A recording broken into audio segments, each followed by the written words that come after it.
Good evening, everyone. Welcome back to another wonderful tasting of the Virtual Tasting Society. I'm Vadim Perlovsky, and today we're excited to taste not a whiskey. We're tasting agave spirits today. Back to the world of agave for us. It's been, some would say, too long. We are tasting today Don Fulano, a tequila made in Tequila, Mexico. We're super excited to taste their entire lineup. Some very special expressions here, including the Imperial at the very end. So super stoked for that. Joining us is Sergio. He is, you're the West Coast brand ambassador, or? Yeah, West Coast, wherever the tequila gods need me, I serve. He is the Tequila God ambassador for Don Fulano. Sergio is here to tell us all about the brand and the history, the tasting notes, and everything. Welcome, everyone. Thanks for joining us. If you have any questions, as always, feel free to unmute yourself and ask, or toss them in the chat. This is a participatory class, so have fun, enjoy, and over to you, Sergio. All right, let me just share my screen here.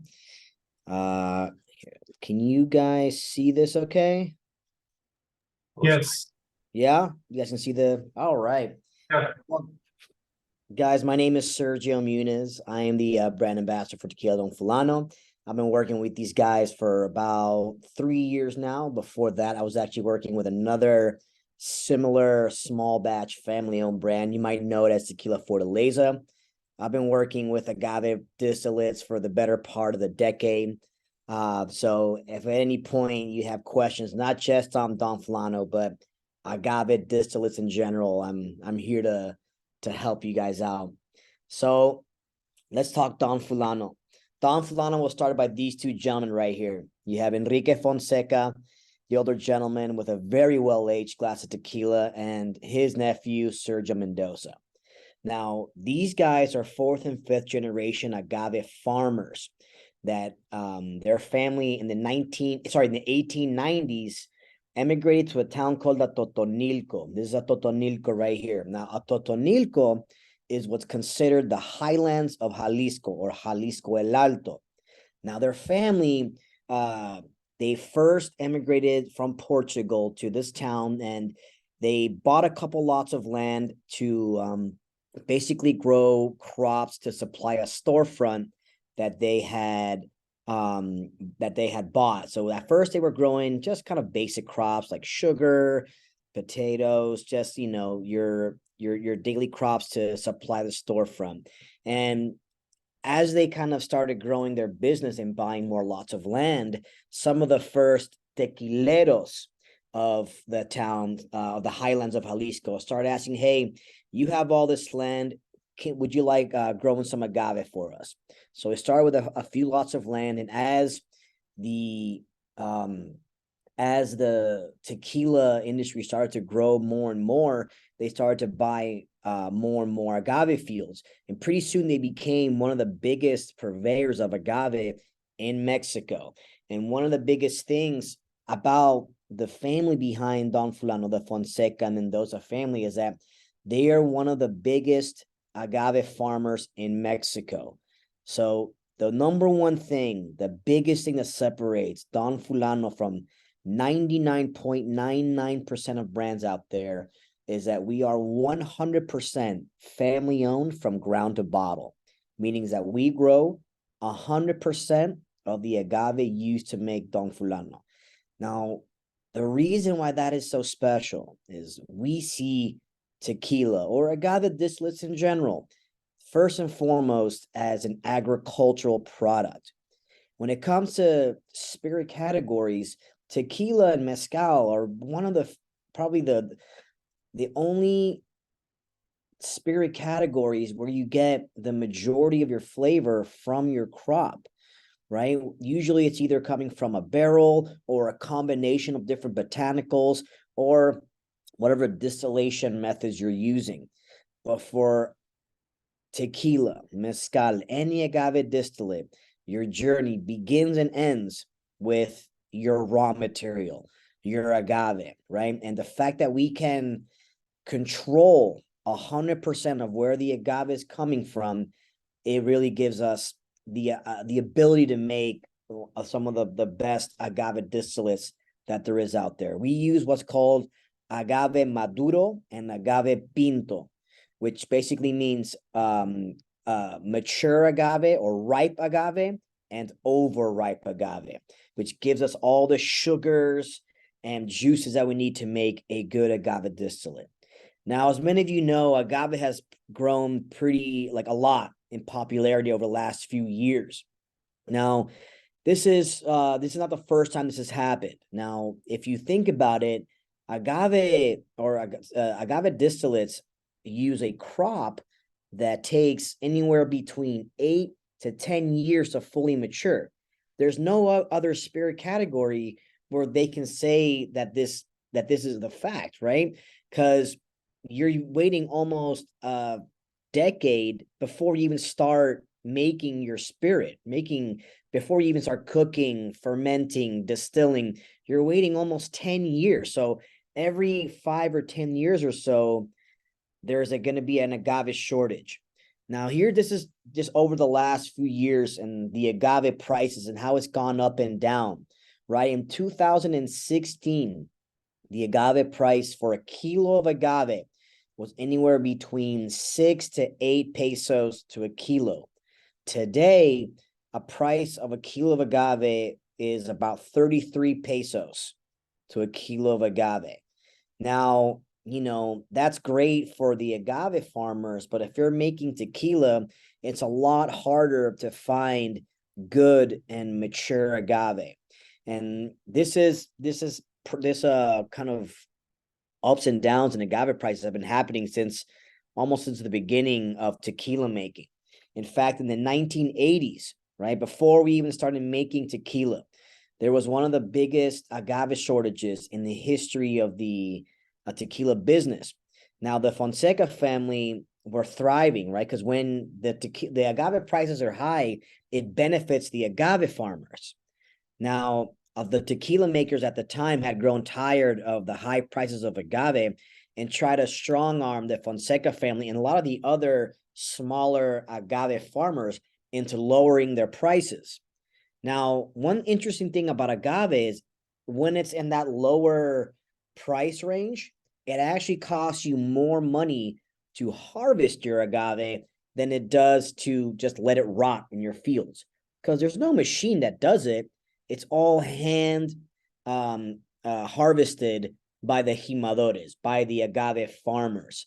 So at the time, we're like, the tequila makers were like, listen, if you don't lower your prices right now, we all pull our contracts and put you out of business.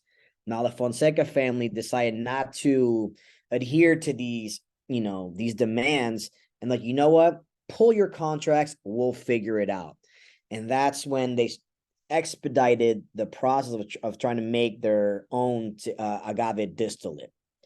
Now, our agave fields come from the town of Totonilco, which is that little blue arrow. Now, it just so happens that in 1985, 86, a distillery called La Tequileña was up for sale. It was actually previously owned by Bacardi. Now, this is way before Bacardi was this big, multi-billion-dollar company. It was a small rum company at the time that was just trying to figure out their way into making tequila. Didn't quite, figure it out. So they sold it to us. Now, we had agave and we had a distillery. Now, the only problem is none of these guys knew how to make tequila, right? These guys are agave farmers. They have been farming agave for 140 years. They didn't know how to properly cook agave, how to ferment, what a yeast strain does, how distillation works, and how to age properly your tequila. And at first I started asking some of the neighboring tequileros, like, hey, how do you guys make your tequila?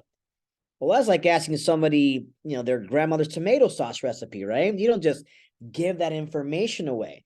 That information is earned. It's not given, right? It's been passed down for generations upon generations. They're not just going to give it away. So they went to Europe, and that's where they learned from the Irish whiskey makers, from the Scottish whiskey makers, and the French winemakers. And those are the guys that really taught them all the intricacies and how to properly use the tools they had at their distillery. This is a lovely town of tequila. It is about an hour outside of Guadalajara. There is roughly 30 distilleries of that make tequila. Some of them make multiple brands of tequila. This is our distillery, La Tequileña. Now, we don't exactly know when it was founded or when it was built. We did find records recently that date to 1906. So that's the earliest paperwork that we found of the distillery. La Tequileña, one of the most awarded distilleries in Mexico. We're very proud to call this place our home.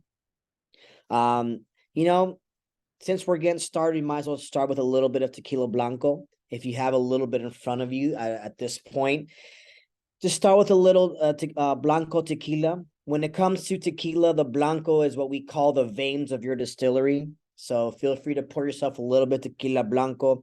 I personally get, it's very grassy, a little bit of tropical fruit, a little bit of minerality.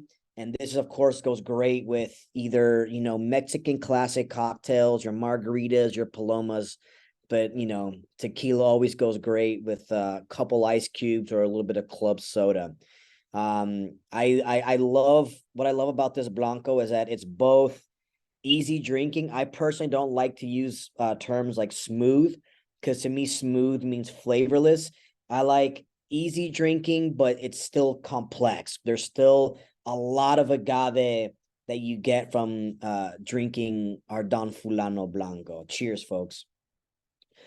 So, this again, lovely town of tequila. We'll get into now. One interesting thing about tequila is that these are some of the distilleries that are in the town of tequila. All those green spots, starting from Salsa on the bottom, and then we're in the middle, La Tequileña. Other great distilleries are Arete and a lot of other great distilleries. And when it comes to tequila, there's this big separation with a highland and lowland tequila, right? Are you guys a highland? Are you a lowland? Now, that refers to two things. Your agave source. Now, as we talked earlier, agave comes from the highlands of Jalisco or Jalisco el Alto, but our distillery is in the town of Tequila, which to some is considered the lowlands. We call it the heartland of tequila because it is still about 4,700 feet above sea level. And you'll notice a lot of these distilleries are pretty close to each other. And the reason that is we're all using that same volcanic spring water that flows so nicely in that town of Tequila. It's some of the purest water and just perfect to make any kind of distillate.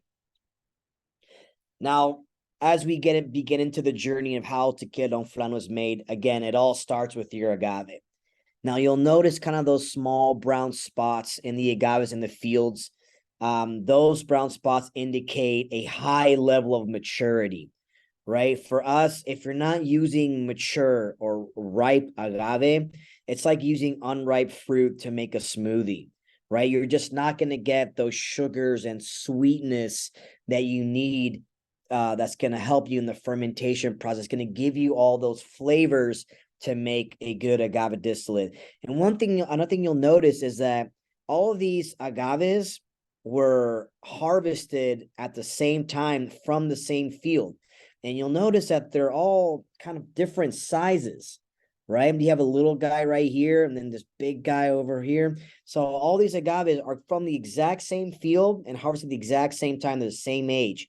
So it goes to prove the point that agave is neither chronological, right? Human time does not apply to agave, nor does size matter, right? What we like to refer to, we look for physiological properties in determining maturity, right? And there's many ways that you can tell that an agave is mature.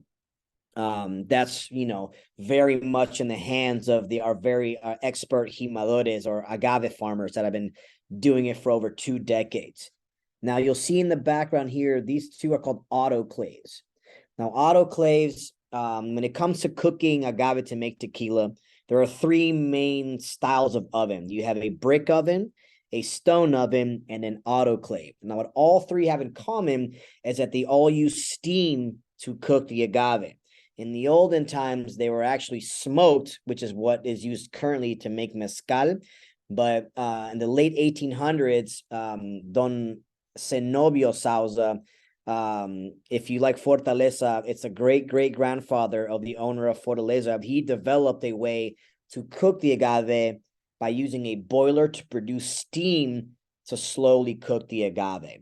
Now, we use these autoclaves in a very low pressure, low steam, so we slowly cook the agave. For us, it's not the tools you're using, but how you're using it. You can use the same oven and cook it for 4 or 5 hours, but that's like putting a piece of Wagyu steak in a microwave, right? We want to slow cook it. We want to make sure that it gets caramelized both inside and out. So we cook our agave anywhere between 26 to 40 hours, depending on how full the ovens are. And you'll see our workers filling up our autoclaves, and it turns into the most elaborate game of Tetris to fully fill up this autoclave, and it'll turn our lovely agave from this color into this color. That is a color of a well-cooked agave. There's nothing like, if you have your reposado in front of you, go ahead and smell the reposado. That is as close as you can get to what a fresh cooked agave smells like. There's something special about being there when the oven is opened after 2 days of cooking. It's a really special moment. So from here, it's time to extract the agave. Sorry, from here, I'd love you try the fuerte. Now, the fuerte is the first expression that came out of La Tequileña. Don Fulano Fuerte was the first expression that we came out in 2002. We just recently had our 20-year anniversary. The Fuerte means strong. It is the only one that's just pot still. It's the only one that's 100 proof. This one is going to have a lot more complexity to it, but it's also going to taste a little bit sweeter because of its higher agave content. It's going to taste almost like it's going to have some honey, some jasmine, orange blossom, a lot of complexity to it. If you're a fan of cocktails, I always recommend using this expression to substitute gin cocktails. So your Negronis, your Aviations, Last Words. This is a great tequila to use in split-based cocktails. For a high proof, I still think it drinks pretty smoothly, pretty lightly. It's easy drinking, but still the complexity and layers on it just keep going. Cheers, folks. So after we cook the agave, what year was the year they purchased the distillery? We bought the distillery in 1986. Okay. And through a lot of trial and error and really bad batches, we finally came out with Don Fulano Fuerte in 2002, December of 2002. We were actually one of the first expressions of Fuerte, of high proof tequila to hit the market. I'm seeing maybe a couple questions on the chat. Vadim, I don't know if you want to. Yeah, that's what I. Okay, cool. So this right here, I'm going to show you a quick video. This is how we extract the juices from the agave. It's called a screw press, and it's actually something that we engineered and we designed. If you've heard of a Tahona before, this is our version of Tahona. What a Tahona is, for those who are not quite sure, it's a big stone wheel used in smaller batch tequilas and a lot of mezcal. Fortaleza is famous for using this. That basically crushes the agave and goes around in circles, usually led by a mule or a horse. But this is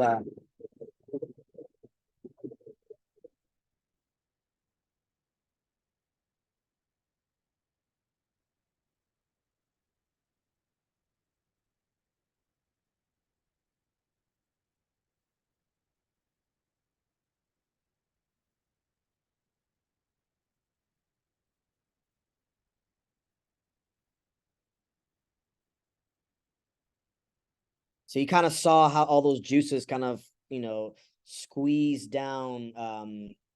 What I like about the screw press as opposed to a more industrial version would be the roller mill.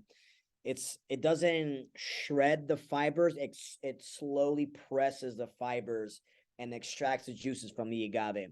Those juices are called mosto muerto or mosto, or we also call it aguamiel, basically agave honey.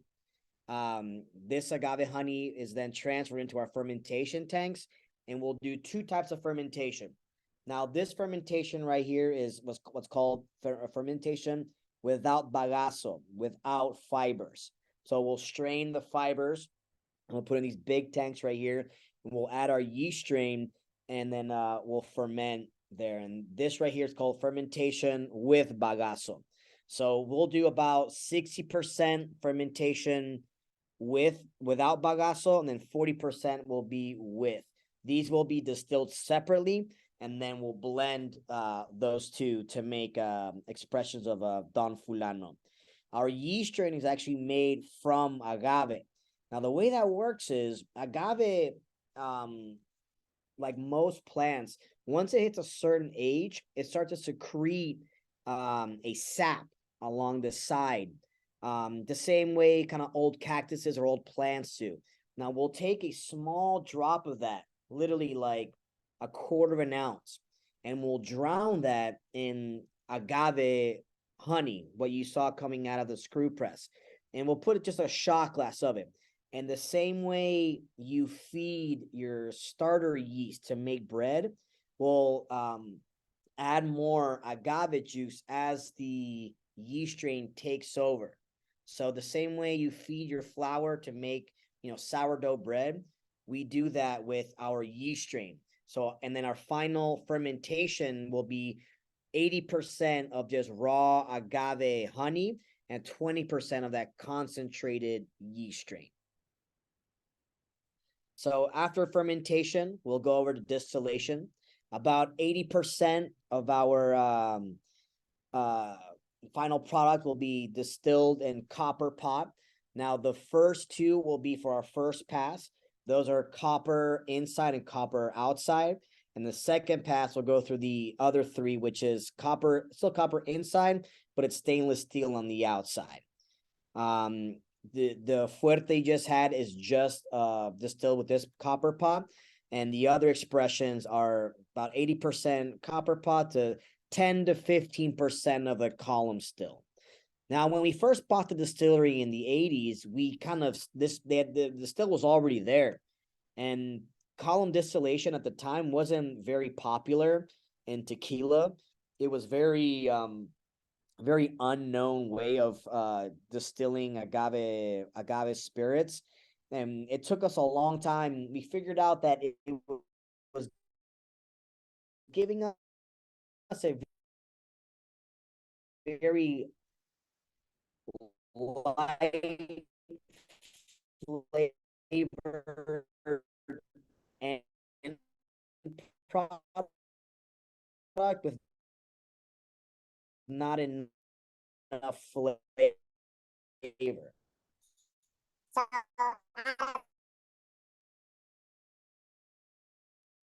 Serge, I think we lost you.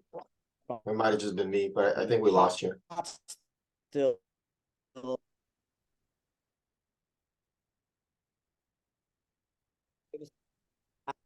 Serge?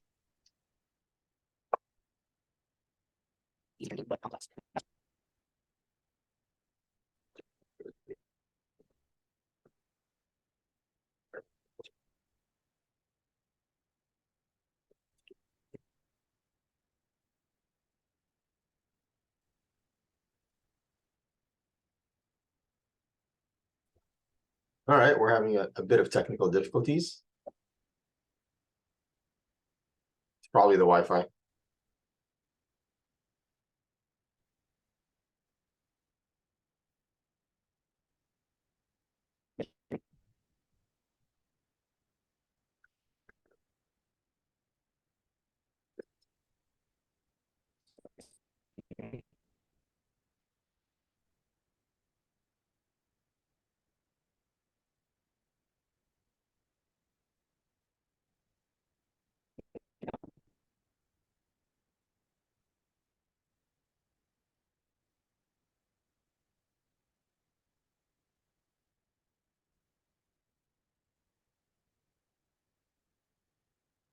All right, well, I'm doing two Blanco side by side, and they are noticeably different. They really are. No, Did not you- even Blanco and Blanco Fuerte. I'm talking about Blanco and Blanco. Did you visit them when you were in Jalisco, Vadim? I did. Yeah, they were on the trip. Yep. I think I tried and I did not make it. It was early in the morning and I just don't think I felt like it. It was awesome. It was really, I can't wait to ask him at the end. It was really interesting to watch, the differences between them and other distilleries. They're big, right? So they're farmers who also bought a distillery, but they've gotten pretty big, and most people don't realize some of the really good tequilas out there. You drink at a tequila bar, you don't even realize it's made by them. They do a lot of not Contract. sourcing, but contract work. Yeah. I know the NOM 1146 has a good reputation in the industry, I think, just from what I know. Well, yeah, they produce for a bunch of different brands. Just wait till you guys get to the Imperial. It's ridiculous. I was just Googling, they have a sherry cask that I guess is similar, but I really trust Tequila Matchmaker. That couple really knows what they're doing. And I noticed the dude who runs it said their sherry cask was like a 93, which for him is like a A plus plus. And Imperial Wow. looks similar. So I'm intrigued. Yeah, if anybody's ever seen the Arte Nom Selección, the fancy looking bottles, that's all made by Don Fulano as well.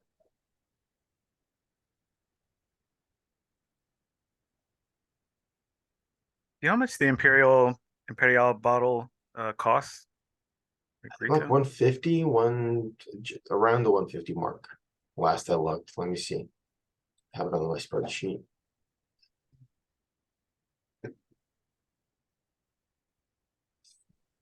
The corn I just looked at all in any of these. I don't know about you guys. What'd you say? The corn note is just not coming through for me in any of these. You gotta try the Reposado. I think it's on that one. It's more prominent. Doesn't even taste like whiskey. I know. It's like, what the hell? There's some yeah. shenanigans happening. He's trying. When he was talking about the agave having to age 10 years, the uniqueness of that, it is true for the spirit, but it's interesting because whiskey, right? You have to age in wood. So you need a tree that's 10, 20, 30 years. So it's sort of a similar thing, but not in the glass, obviously. Yeah, that's what I've always said about agave spirits. Is once I got older and I realized not all agave is Sauza or whatever, like cheap stuff you drink in college. That agave spirits and whiskey it's the same passion. It's just the aging is reversed. 100%. With agave spirits, the 10 years you would normally spend to age the scotch in a barrel is spent aging or growing the agave. So the Imperial is 160 admission. Okay. I haven't tried it yet, but I'm excited. Yeah. So he's logging off and trying to log back on. He'll be here in just a second. How are we feeling about the Blanco versus the Fuerte so far? Where it has a little bit more of a spice note that I really like. That I got on some tequilas. It's really herbal, I thought. Which one? Especially the Fuerte. The Fuerte? Yeah. Try this. The Fuerte was part of a flight at Madre in Torrance. And it was our favorite of the flight of the lineup, so that was kind of cool. Oh, there's a new high-end Mexican restaurant opening downtown LA. That's supposed to have a great tequila selection. It's from what's the name from Top Chef? What was the name of that place?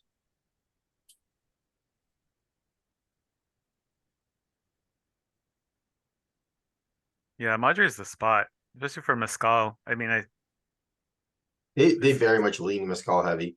yeah.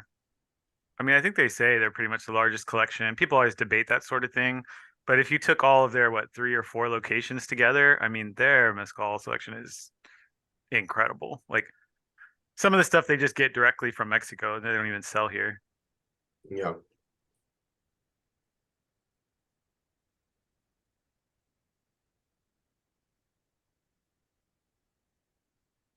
The Fuerte is very spicy. Yeah, I like it. I wouldn't mind that on an ice cube, just seeing how it changes and affects it. You have a minute to go grab an ice cube while we wait. As soon as I have enough for the ice cube. Wait.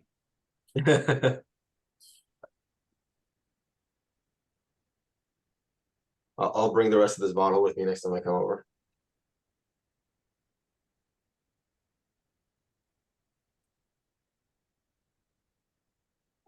We'll be back in a second. If you check out their website, it's got a ton of interesting information.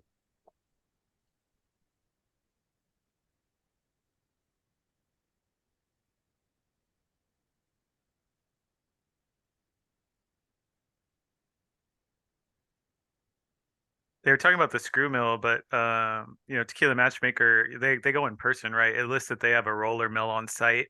But I know sometimes they'll use like different equipment for different brands. So I Mhm. wonder if like for some of their contract brands, they just run it through the roller mill because it's faster, but perhaps they do only use screw mill for some of their higher end stuff. I was kind of curious. Yeah, that's a good question. For sure. Let me message him, see what's up.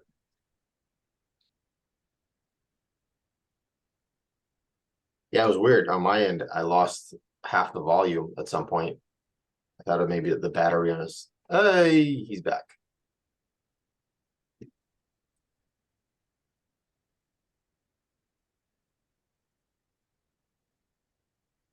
I was getting some weird things with the speed of the speech. It was slowing down and then going really, really fast.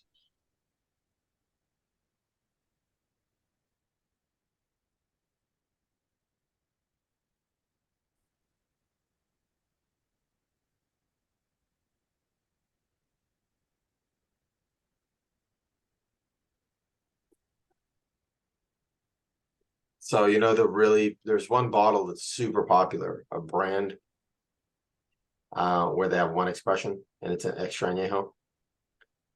So all the whiskey drinkers are hunting for it now. Tears of Llorona, also made by these guys. I've never tried it. Has anyone had it? Is it good? We can ask. There we go. John's got it. A 5-year-old. Is it worth it? I couldn't tell. John can tell us if it's good. I'm sure it's open. You know what? I have not cracked it. I've been saving this one for a pretty special event, but yeah, I have a little collection of tequila as well. Maybe Sergio can make some introductions and we can get Tears of Verona on here. That would be a pretty solid. But the thing is, like, you'd have to do it with a couple of others because I think this is all they make. That's it. Yeah. Did you cover all your whiskey bottles so they don't get jealous if you drink a tequila? Turn the labels backwards or something.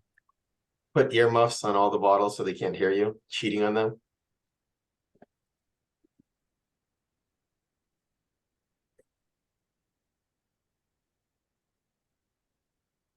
He was back for a second.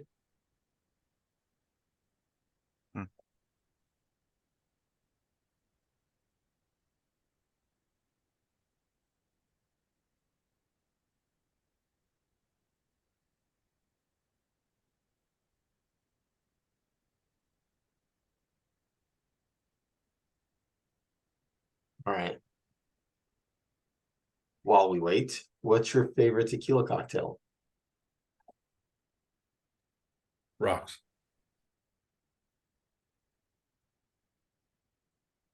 Throw rocks at everyone, huh? While we wait. I like a nice Paloma. What's up, There guys? you go. Like, Hey, Serge, welcome back. hey, All right. Well, I'm on my iPad now, so we're going to get creative here. Did the battery die?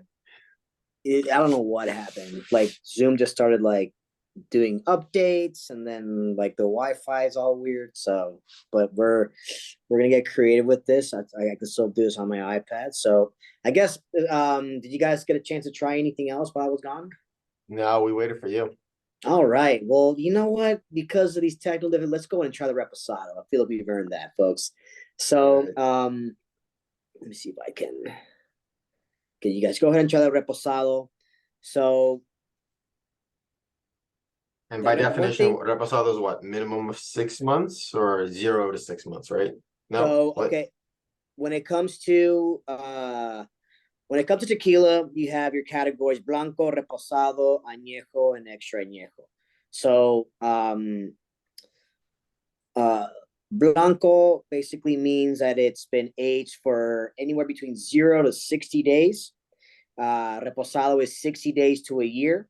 Añejo is a year to 3 years. Anything more than 3 years is considered an añejo.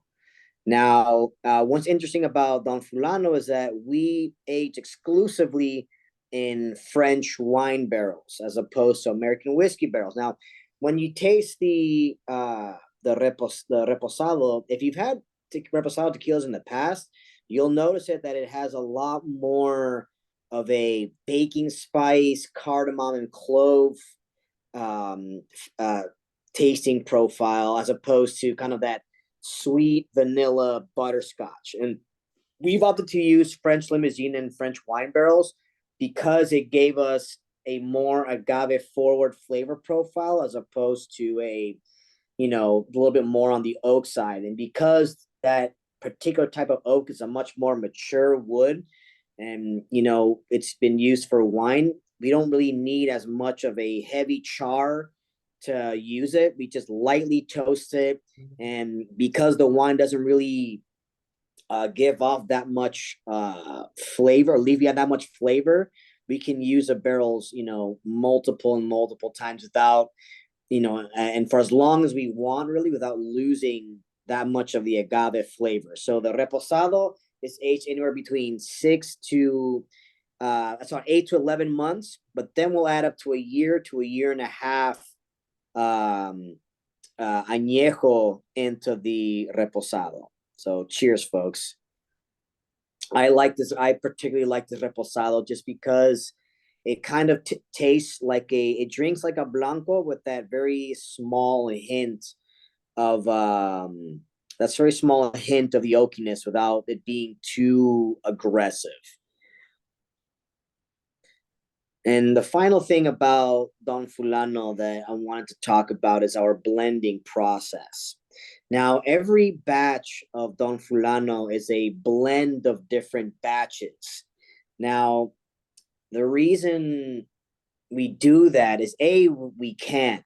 Now, when we go into making tequila, we don't go into it thinking, you know what, today we're going to make Don Fulano Blanco. We go into it just because we don't know what the final product is going to taste like. Sometimes the tequila we end up with has all the complexities and flavors that we want in a tequila. So we'll put that in either stainless steel or glass tanks and let it sit for a few months before we bottle it. Or if we find that it's still lacking a little bit, we'll put it in a barrel, then revisit it in 6 months. So we'll let it hang out for a year to a year and a half. Or, in the case of our añejo, up to, 30 months, 2 years. We never know what the tequila is going to bring us. So we like to kind of play around with different batches. Even the blanco you had before is a blend of at least 4 or 5 different blancos. And we do that through what's called triangular tasting. And the way triangular tasting is we'll take what's called a reference point. We'll have 3 batches of tequila that we blind taste. The first one is what's called a reference point. The reference point is either what we made the year before or what we feel is a best expression of, let's say, Don Fulano Blanco. And the other 2 are basically the ingredients that go into a Don Fulano Blanco. So we talked about earlier that Don Fulano Blanco, or most Don Fulanos, are 60% of tequila fermented without fibers, 40% with, 80% of tequila distilled in pot still, 20% in column still. We'll take all those ingredients and put it in 2 new batches. Now, the same way you kind of make tomato sauce, you might have a recipe, but those ingredients are always changing. So you never quite know, what the flavor you're gonna get from the first try. So if me and Vadim are on the tasting crew, and I taste Vadim, hey man, which one of the 3 do you think is a reference point? Obviously the first time around it'll be an easy catch to see. Well, obviously this first one is this particular one is the reference point. I'll ask Vadim, okay, what do we need to add to the new batch to get closer to where we need to get in Don Fulano Blanco? So he could say, you know what, this batch is a bit too sweet, so let's add a little bit more minerality to it. So we'll go to our inventory and we'll see that, 2 years ago we made a very mineral Blanco tequila, whether it was very rainy that year or very dry that year, or that particular lot of agave just gave off this particular flavor profile. We'll add that to the new batch, blend it again, and we'll try all 3 batches again. We'll keep that process going until we no longer know which one the reference point is. So you asked me earlier, is there a difference in each batch? There is 100% of difference. It should be subtle, sometimes a little bit more apparent than other times, but this process is very subjective. It's very much at the mercy of the palate of those tasting it. And, at any point, palates are always changing, right? They say your palate changes every, 5 to 7 years. And the same way goes for, the people making tequila Don Fulano. So there be subtle differences in each batch. And when it comes to the age expressions, we'll start for like the reposado, we'll start at 8 to 11 months. And then if we feel that it needs a little bit more complexity, we'll add a year añejo into the reposado, or a year and a half. The same way it goes into the añejo. So go ahead and try that añejo, folks. The añejo is a 30-month minimum añejo. And this one will have up to 4 to 4.5 year extra añejo in it. You'll see how much darker the añejo is. We put pretty old tequila into our añejo. Now, the reason we're able to do that is when it comes to tequila laws in Mexico, if you have 3 different age expressions, like if you have a reposado, an añejo, an extra añejo in a single batch of tequila, you have to label it by law its youngest expression. So even if that bottle is 80% extra añejo, 50% añejo, and 5% reposado, it's a reposado. Now, nobody in the right mind would do that, but those are the rules of the game. So the añejo, go ahead and try that, folks. You're going to have tasting notes of dried apricot, prunes, figs, very much the same, very similar flavor profile that you would get in a bourbon. And I really like to taste bourbon drinkers on the añejo because it's very parallel in both kind of texture and mouthfeel that you get in a nice well-aged bourbon. Cheers, folks. Is it tasting corny to you, Jordan? It is really dark for an añejo. It's beautiful. I'm looking at the two. I'm still shocked that I have the Mexican version and the American version, and the label is actually all translated. The Mexican version is in Spanish. How do we read the lot number?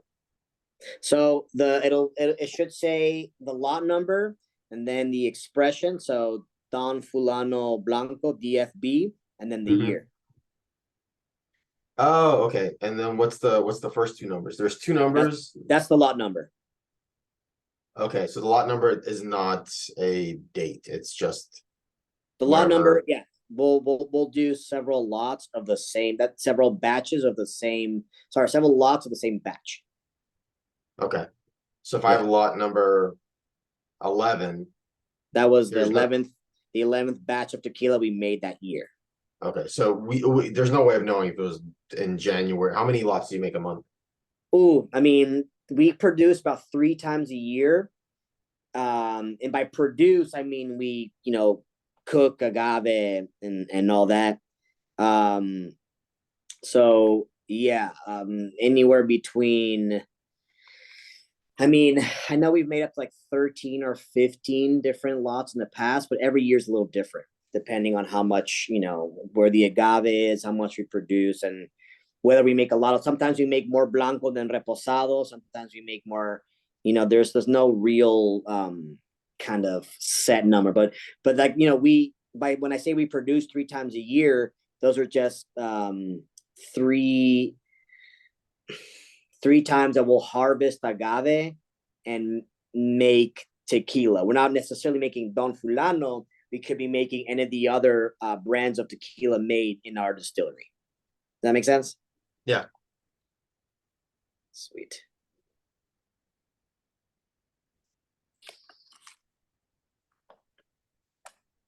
So finally, we have the extra añejo. I hope you guys are ready to taste the extra añejo. You'll find I'm still on the añejo. I know Elijah had a couple of questions. I want to sip on this. I don't want to rush past it. Elijah, No, you want to throw your stuff out?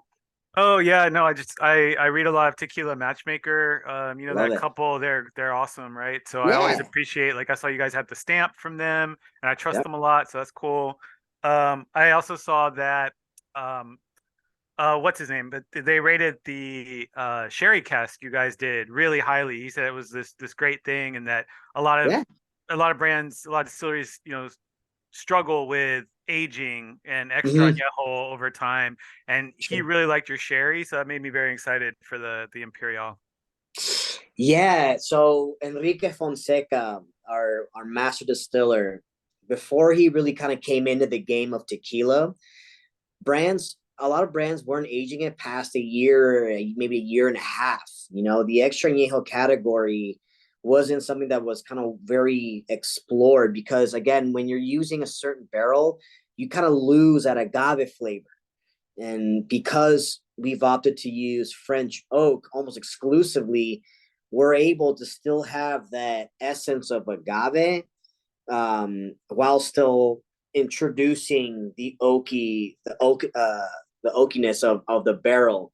And yeah, Grover and Scarlett, the runners of Tequila Matchmaker, they're very good friends of ours. We were actually the first brand of tequila, the first distillery to open our doors. Unfortunately, when it comes to the world of tequila, transparency is not our strong suit. There's a lot of secrets that goes into this and a lot of brands, but we were very happy to let them in, let them explore, because they go through, it's a yearly thing that they do. Every year they go to your distillery, make sure that you're not adding any additives, you're not adding any, outside flavors or colorants to because there's a lot of kind of ways around the rule. The CRT is there for a reason, but it's easy to kind of sneak in some outside help. And the biggest reason that brands use additives is because they're using immature agave. It's the same way, back to that comparison of making a smoothie.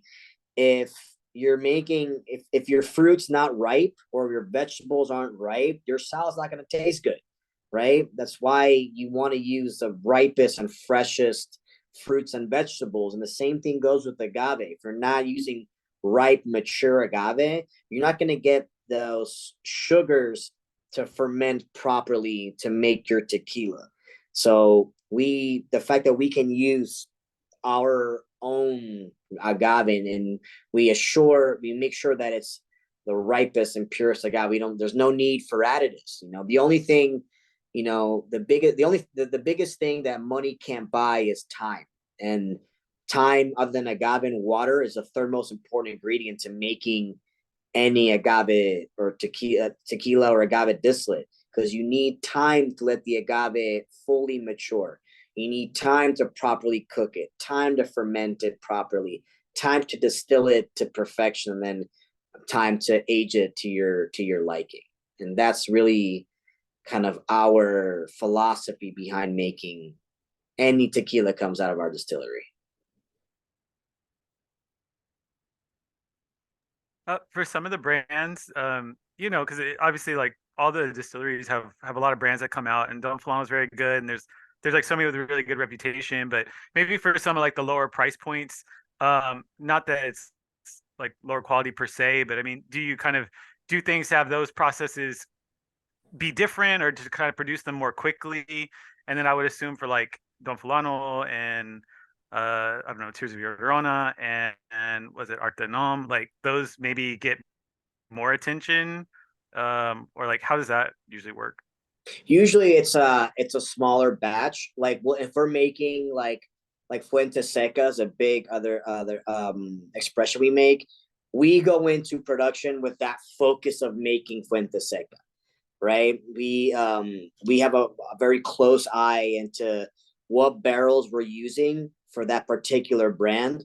But for a brand like Cimarron, there's a little bit more column still that goes into that particular brand. The Reposado is actually aged in Canadian whiskey barrels as opposed to French wine barrels. It's just a different formula to making this particular brand. And Don Fulano is a much more premium brand in the sense that the batch is it's a much more smaller batch of tequila being made. Yeah, cool. Thanks. Yeah, thanks for your questions.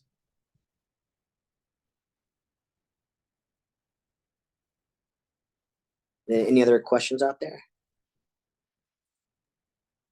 So the other brands that you guys produce at Don Fulano, are those just what was the word I'm looking for? Those are just like custom orders from other brands, or are those other brands that you guys own, or Well, we have a does that work? combination, like for instance, Fuente Seca, Cimarron, Cierto. There's brands that we own, but we have if we make a brand for like another person, it's like a homies. If you're ever in San Diego, there's a brand called Don Lorenzo that is owned by the gentleman that owns a very world-known restaurant called Cantina Mayowell.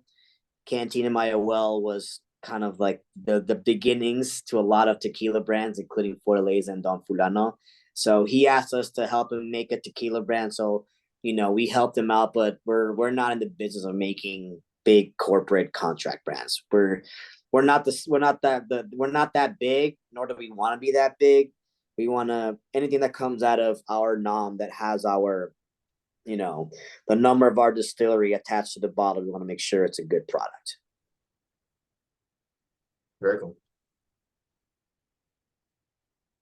You guys want to go ahead and try the extra añejo? I think we teased everyone enough. I think it's about that time, folks. All right, let's get everyone to turn on their cameras for just a second as we pour this. I want to take a quick screenshot. Oh, this pours like syrup. It's amazing. Yeah, you'll find the color of it extremely dark. Now, if you can just show the bottle, Vadim, really quick, you'll see that it kind of has its own vessel. It's its own kind of it's its own bottle, has its own almost identity. And the reason of that being is everything you've had up to now has been what Sergio Mendoza, one of the owners of Don Fulano, is a love letter to the agave, right? Everything has been a lot we're trying to get as close as an agave distillate as possible. The Imperial Extra Añejo is a little different. This is a little bit more about the relationship of agave and wood. And the Imperial is aged a minimum of 5 years, and then it's blended with up to 15-year Extra Añejo. And then even after all that, we still do a sherry finish where we'll put that final blend into a Oloroso or sometimes a Montelado sherry barrel for about 2 to 3 months. So with this expression, I recommend just approach it very slowly. have a small sip of it at first. There's going to be a lot of flavors kind of that you're going to get. Have a small sip of it, take a break, and then come back to it. Every time that you take a sip of this expression, you're going to get something different, whether it be raisins, dark chocolate. There's hints of cocoa. I even get hints of like almost coffee. There's just layers and layers of flavor that goes into this particular expression. So And really, as you sip on this, raise your glass, turn on your camera, and smile. There you go. Come on. Elijah's joined us. John's coming back. There we go. Cheers, everyone. Beautiful. Wait, no, Serge turned away. We have to do one more. Serge, smile to your camera. I will. Cheers, guys. Got it. All right.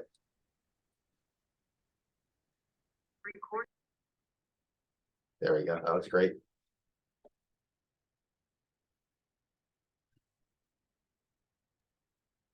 One of the things this kind of reminds me of, for whatever reason, is a lot of times when we're doing a good single malt, it may change with how it's being aged or how old it is, whatever, but the sort of, you could take the core flavor profile through it.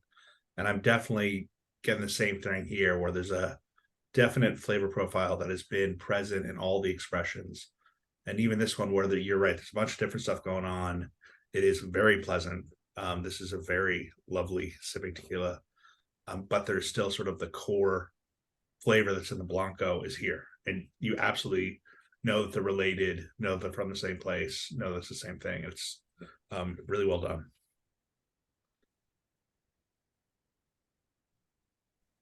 Thank you. Thank you so much. I feel like for any tequila distillery that's not adding like additives, there's almost like you can taste when certain brands come from a certain distillery. There's almost like a flavor profile that you get from a certain distillery.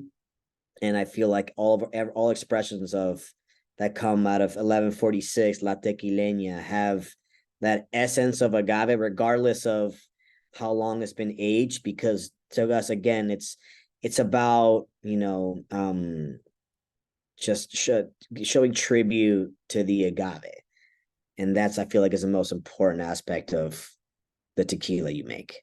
So I appreciate those very kind words.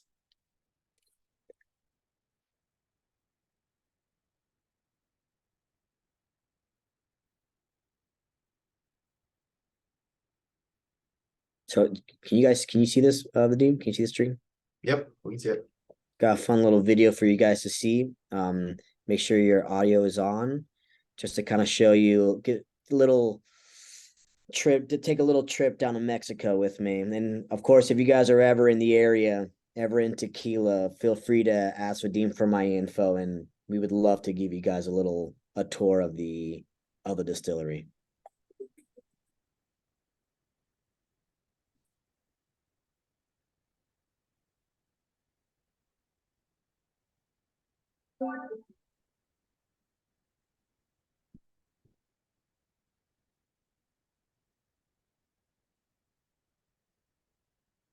I don't think the sound is on this video, but still looks good.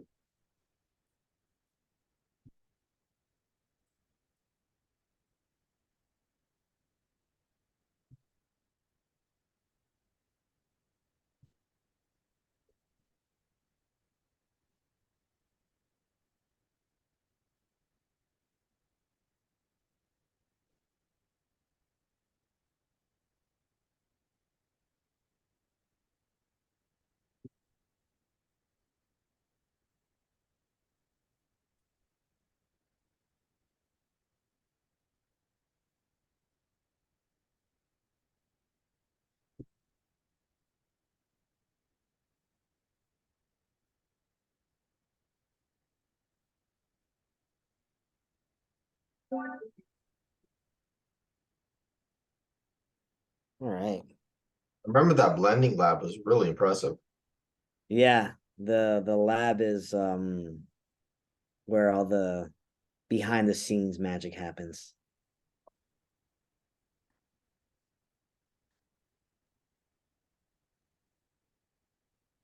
What is everybody's favorite expression? I'm glad you asked. Let's find out. Oh, there you go. You put a little poll there. Nice.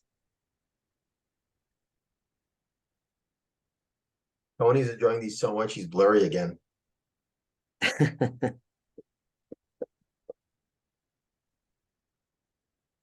think you've had Why it does that.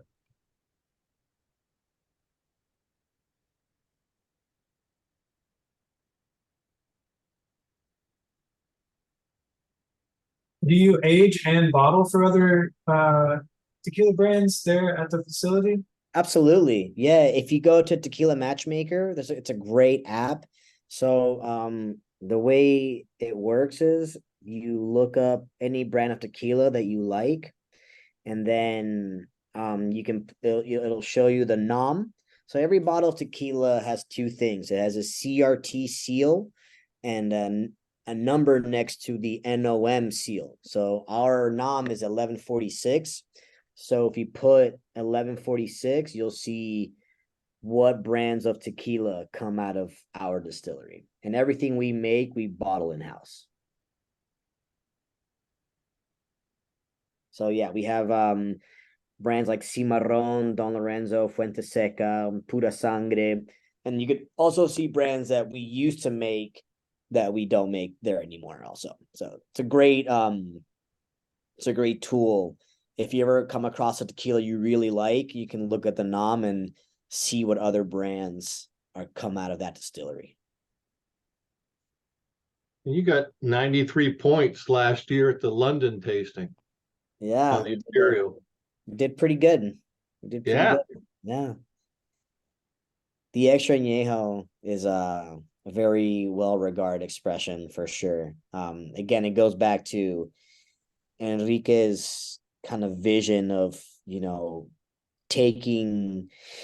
just going a step further, and he's been nicknamed in the tequila world the architect, and he's been known because he just pushed the envelope of aging tequilas longer and longer. If you look at Fuente Seca, we have some expressions that are 15, 18 years old, which is unheard of in tequila. And even after all that aging, you can still taste the agave. And that's really because of Enrique's efforts into making sure that whatever he comes out is still a tequila first.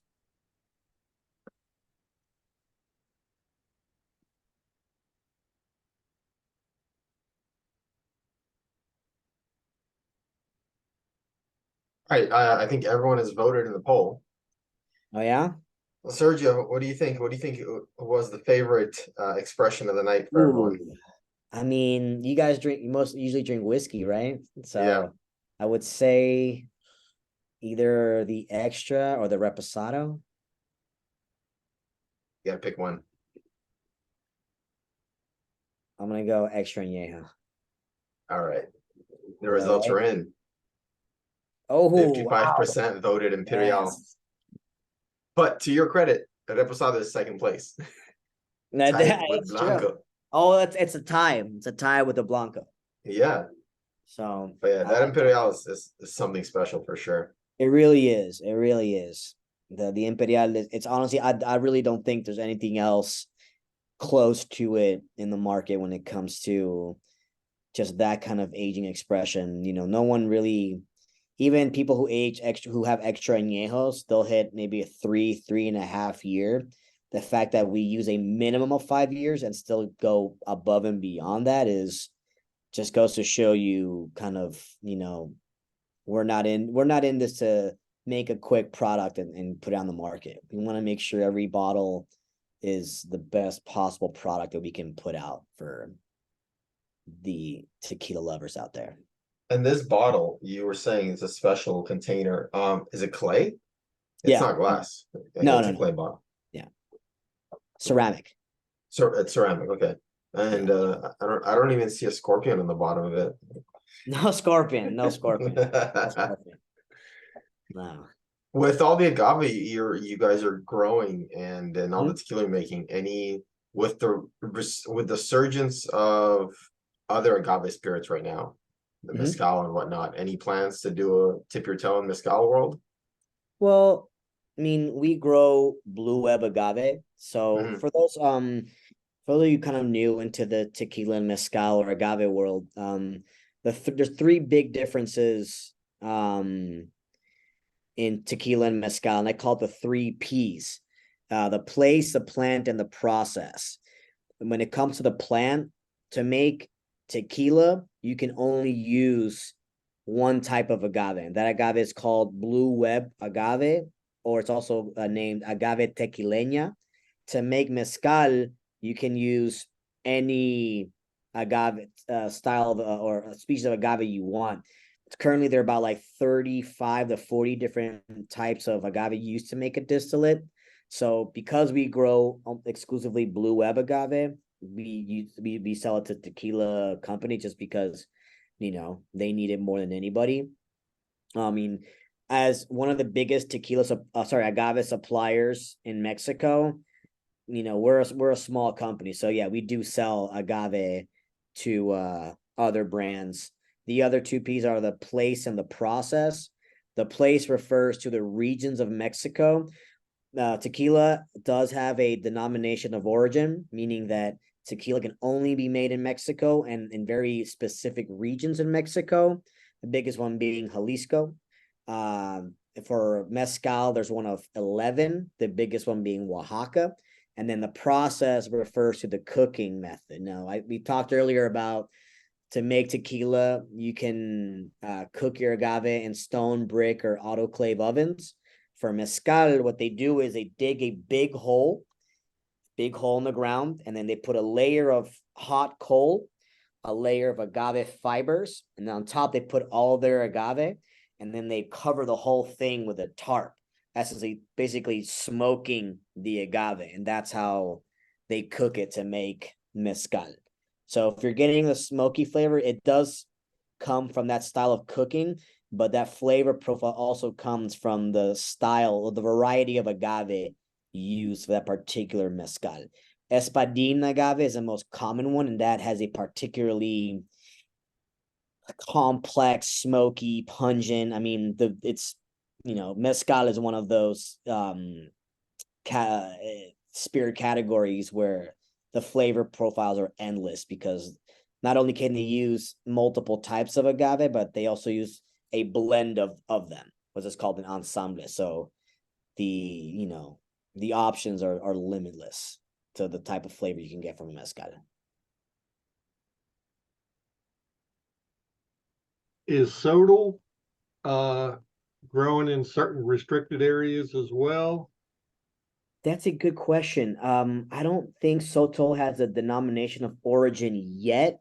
I know there's areas in, I believe, Durango that has a lot of Sotol, or sorry, Chihuahua. Chihuahua, yeah. But I don't think it quite has a DO yet, because I have heard some Sotol being made in Oaxaca. But yeah, I don't think if it's official yet for the denomination of origin. But yeah, Sotol and Bacanora. I mean, Mexican distillates in general. Now you're seeing Mexican whiskey, Mexican gins, Mexican amaros. I mean, there's the earth is so rich in Mexico and really in South America that, you know, the options of making distillates are, you know, are incredible. Yeah. So we know the difference between the mezcal and the tequila, right? The three P's. How does Sotol compare? And there's one other, right? There's one that we have here on the. There's Sotol, there's Bacanora is a little different. But yeah, those are kind of the biggest Mexican distillates that are coming out. But yeah. Sotol is another agave distillate, right? It's a type of tequila. Yeah, Bacanora comes from a different style, different type of plant. Okay. Raicilla. Raicilla, yeah. Raicilla has nothing to do with rice. No, I know the rice. And another agave, right? So it's outside of the tequila region, so they can't call it Yeah, tequila. Lycia is basically like is mezcal. I believe mezcal made in a different region that's not in the region specific for mezcal. Hmm. And Sotol is tequila made in another region outside of tequila, It's or in Chihuahua. It's a different type of agave. a different type of agave? Gotcha. Okay. Awesome. Any other questions?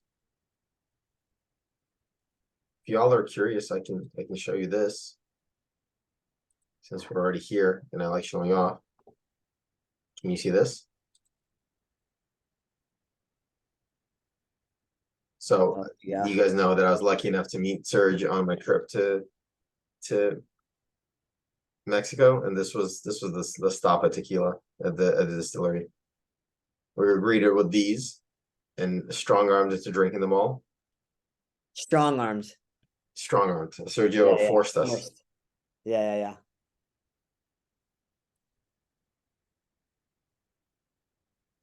Delicious food. So those are the stills. So your distillery is not small, right? It's big. I mean, it's bigger than like. I mean, that's subjective. Our distillery is bigger than like Fortaleza distillery. Yeah, It's bigger that was the than, other one we visited that day. So yeah. It's a little bit bigger than the Areta distillery, but it's still smaller than those big corporate contract distilleries. That's Sergio. that's Sergio. Yeah.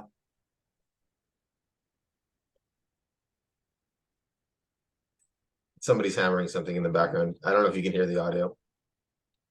No, I don't think so. Yep, that's the lab. Yeah. So all That's where- the bottles are different expressions and batches, and this is basically our pantry, right? When we're blending and batching different expressions of not just Don Fulano, but any brand that comes out, these are kind of what we have to play with.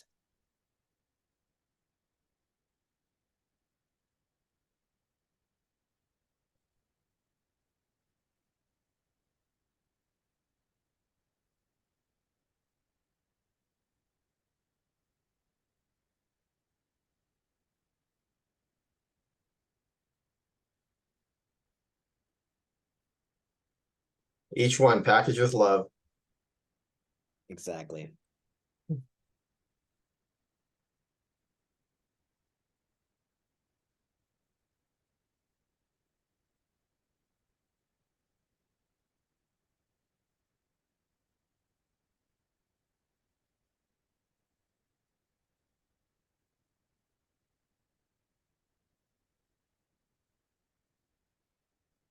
So you want to talk about the cave a little bit? Because you guys have the dunnage style warehouse underneath. Well, we have that's one of 3 of our barrel rooms. That's actually the smallest one that we have. There's roughly about 7,000 barrels in there. We have 2 others, one in the highlands. There's about 17,000 there. And then another one closer to Guadalajara that has 12, I think roughly 12, 13,000. So that and what's interesting is that the tequila is such a product of its environment that you could have the same barrel, but if you have it in different kind of like temperatures and altitudes, these will all have an effect in the flavor profile you get. So it just adds on to the flavors and different batches that we get to play around with. So something that comes out of this barrel room will taste differently than we have something in the highlands or in Guadalajara. So it's significantly cooler down there than it is upstairs in the heat of Jalisco.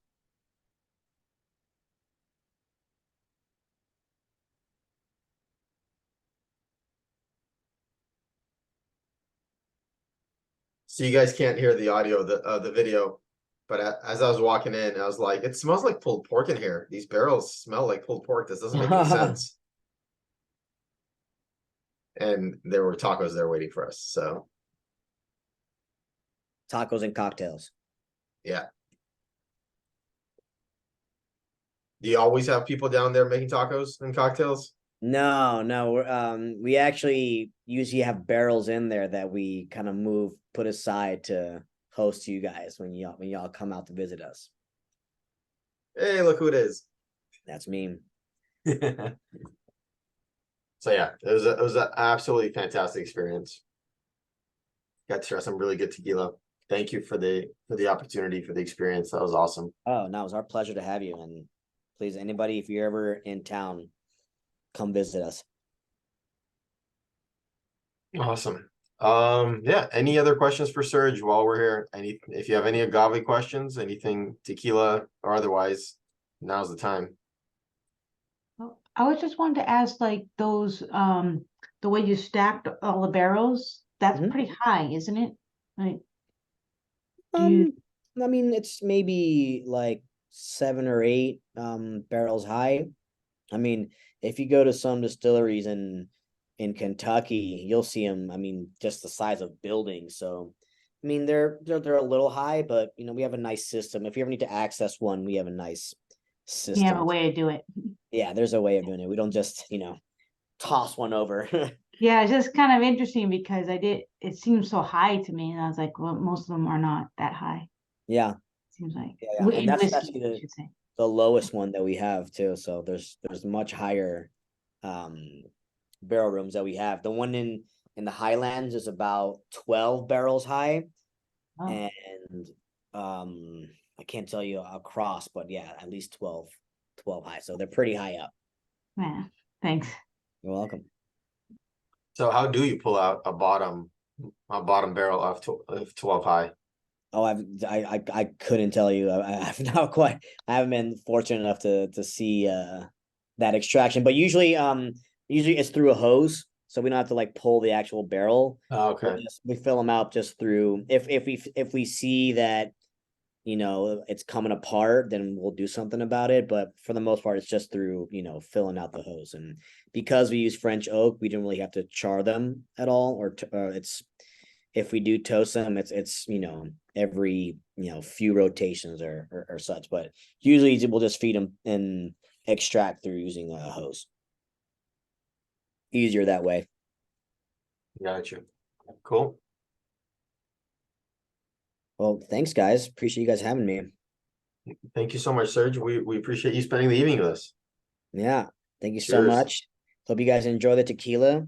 Sorry for the technical difficulties. If you guys have a little bit of chocolate, make the chocolate goes really well with the Imperial. And if you have any salty snacks like some chips or peanuts, the Blanco and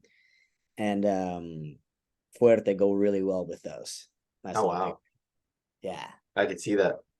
I'm really enjoying the reposado. I think it's so balanced. I'm Yeah, it's a starting. favorite line for I used sure. to be a big Blanco fan. That was my favorite. And now I've discovered putting reposado into cocktails. Ranch water is my favorite cocktail.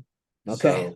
So like a good reposado, it's only a couple of bucks more than a Blanco, but it just gives you that much more depth and complexity.